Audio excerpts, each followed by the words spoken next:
Starting off this new year with a bang, I decided I wanted to recreate this shot from the trailer of the new Star Wars The Rise of Skywalker. The funny thing about this build is we're kind of going full circle here. Now I doubt that many of you are actually aware, but I uploaded my first ever build on a different channel way back in 2012 with probably the worst cinematic quality you've ever seen. I say build, but it really wasn't a build. It was me just figuring out what world it was and making a bunch of miniature planets and a miniature Death Star, so... Anyway, back to the present. While the film may be controversial for a lot of people, and a lot of people may not have enjoyed it, it doesn't change the fact that it was very visually appealing and quite impressive, and it had a lot of different shots to choose from. In the end, I settled for this shot specifically as I felt it was the most notable from the movie, with Rey walking on the cliff up to the edge overlooking the Death Star. It was quite a euphoric and impressive moment. So again, for this build, because of the sheer scale of having to make a Death Star floating in a sea of water, I decided my best option was to open up Blender and use some of my 3D knowledge to create a very basic version of the space station. Now, my plan was to create a sphere with a dish cut out and then rotate it and place it on a flat plane. This plane would represent the ocean, so it allowed for me to cut off and remove the bottom section of the sphere and turn it into more of a dome. Once done, I then exported the model and then looked around for a website or program to convert my 3D model into Minecraft blocks. After searching for a little while, I found this website which allowed me to convert the model at a maximum world height of 256 blocks, meaning from a world height perspective it reaches from the bottom to the top, which is pretty much as big as it gets. After that, I opened up my newly created schematic in MC Edit, allowing me to place and paste it in. Once that was done, it was time to take a more manual approach and jump into Minecraft for the rest. So, as you can see, this is the result of all that work. A giant dome that reaches world height. Now obviously, we're not done here, so it was time to start chipping away and making it look more like debris. Using world edit brushes, I was able to take out large chunks of the dome to get it roughly the same shape of what you can see in the film. Now obviously, I'm pretty limited when it comes to design, as you only see it from that front shot in the trailer and in the film. We never actually see the back side of it, so I had to do my own interpretation. Anyway, once chipped away and happy with the overall shape, I started blending the edges down and making it look more worn and broken.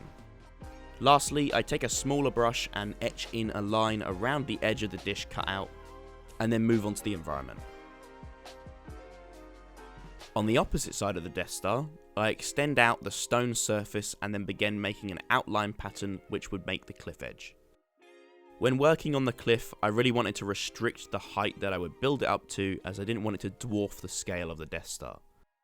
So I kept the cliffs to a rough block limit and filled in the empty spaces with large chunks of world edit. I then blended along the edges to make actual cliff faces by using gravel, which allowed for the blocks to fall down and settle naturally. I then made the landscape uneven and rough to add more texture, which also helps it appear more rockier. And then lastly, I start building up and placing in and scattering around these large sections of rock, as the idea is for them to protrude out of the water to break up the blue ocean. Facing back at the Death Star again, I roughly chipped away at it to make this line that cuts through the smooth surface of the dome.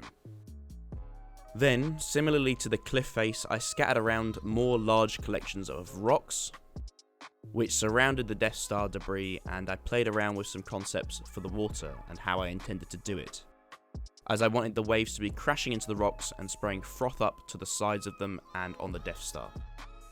Once happy with it, I swing around and start painting the cliff face terrain with a layer of dirt, a layer of grass on top, and then scattering an assortment of different grey, stony looking blocks into the rocks and cliff faces, such as stone, cobble, mossy cobble, andesite, and some dead coral blocks.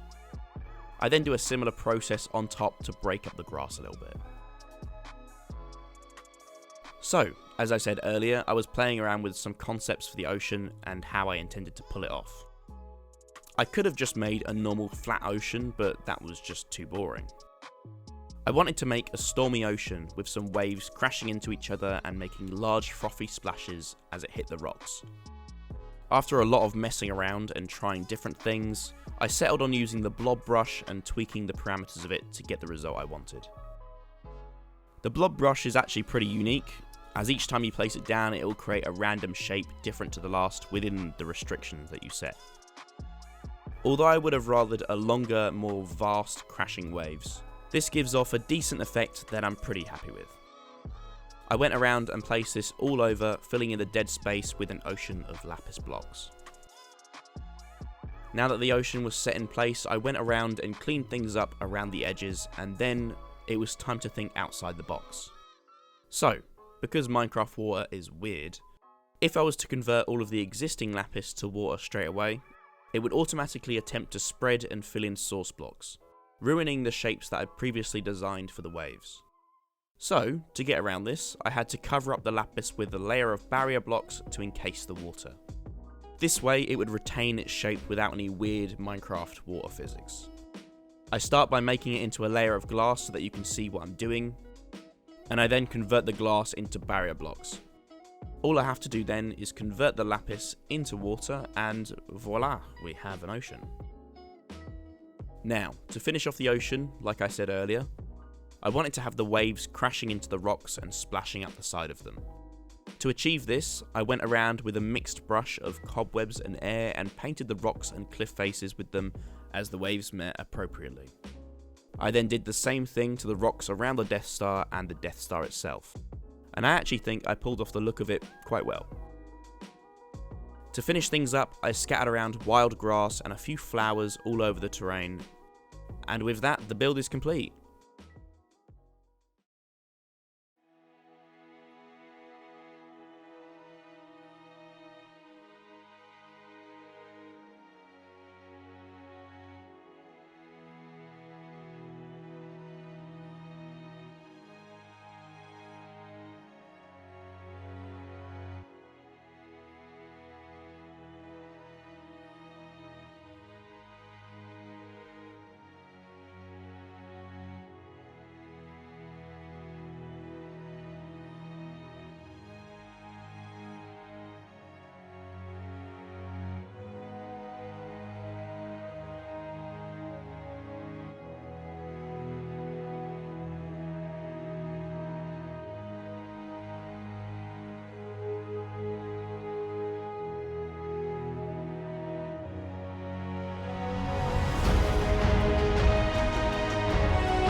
Right, so as always, I hope that you guys enjoyed the build. The movie may not have lived up to people's expectations of what they wanted to see for the finale of the Skywalker saga, but nevertheless, it was a fun build to pull off. Anyway, if you want to check this build out, then you can do so over on my Patreon, same as always. Actually, speaking of my Patreon, all of my maps now support Bedrock, so you can now download the Bedrock version of this or any of my previous maps, allowing you to play them on Windows 10, consoles, or Pocket Edition.